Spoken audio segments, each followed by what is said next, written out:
Bienvenidos a la exposición sobre el sociólogo Émile Durkheim. En esta exposición abordaremos los siguientes puntos. Biografía. Émile Durkheim nació en Épinal, Francia, el 15 de abril de 1858. Émile Durkheim rompió con la tradición familiar y abandonó la escuela rabínica para seguir una carrera laica. Estudió en École Normale Supérieure de París y se licenció en filosofía en 1882. Sociólogo, pedagogo y antropólogo francés, uno de los pioneros en el desarrollo de la moderna sociología. Se interesó por las ciencias sociales después de leer a Auguste Comte y Herbert Spencer, y se trasladó a Alemania para estudiar sociología. En 1887 volvió a Francia, donde partió los primeros cursos de sociología del país en la Universidad de Burdeos. Luego fundó la primera revista francesa de ciencias sociales.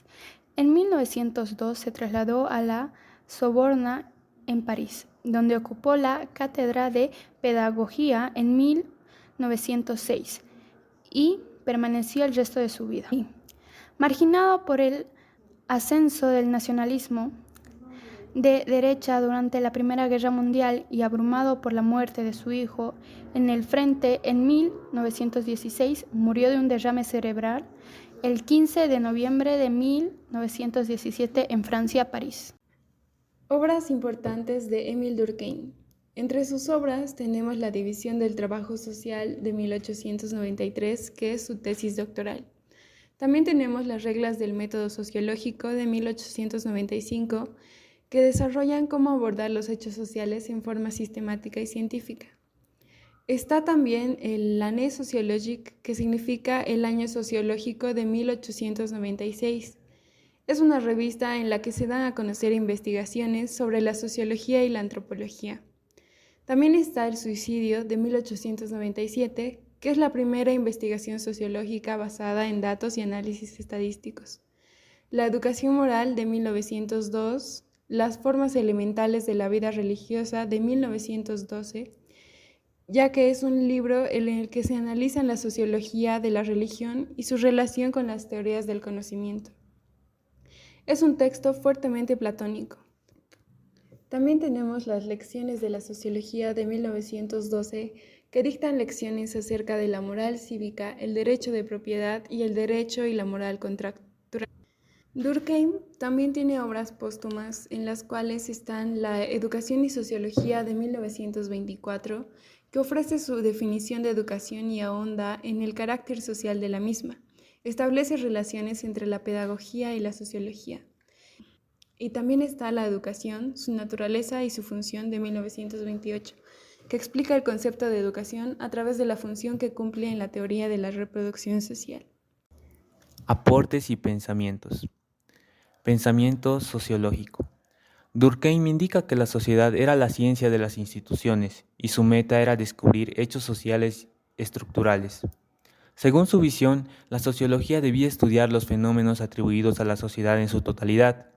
En la sociedad, Durkheim representa un poder social que regula a los individuos mismos que dependen de todos, para formar una convivencia colectiva alineándose de manera armónica, pero al mismo tiempo conservando su individualidad y pertenencia con la cultura, con la identidad, con los saberes, con los valores, atributos relevantes para mantener cohesión social y supervivencia de la sociedad. Durkheim creó el primer departamento de sociología en la Universidad de Burdeos en 1895, publicando las reglas del método sociológico. En 1896 creó la primera revista dedicada a la sociología, el Año Sociológico. Para él, el orden social constituye un orden moral establecido como una realidad fundamental de la vida en la sociedad. El hombre es un ser moral porque vive en sociedad. Toda sociedad es una sociedad moral. Aportes y pensamientos jurídicos de Durkheim. El pensamiento político jurídico de Durkheim es considerado como el padre de la sociología francesa y en gran medida el fundador de la sociología científica.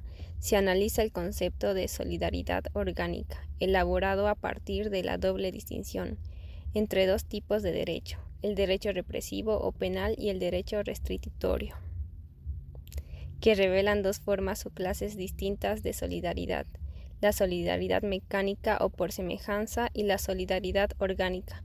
Por otra parte, el estudio destaca los principales elementos de su teoría orgánica, del Estado y de la democracia, entendida como deliberación entre los individuos, entre sí y con el Estado de su calidad, de órgano de reflexión y pensamiento social en el marco de la sociedad obstante. La aportación más importante de Durkheim es la formación de la sociología jurídica. Como ciencia autónoma la encontramos la regla de la objetividad, descrita por él como la primera de las reglas del método sociológico. En el segundo capítulo de su obra, Las reglas del método sociológico, Durkheim establece esta regla como objetividad. Los fenómenos sociales son cosas y deben ser tratados como tales.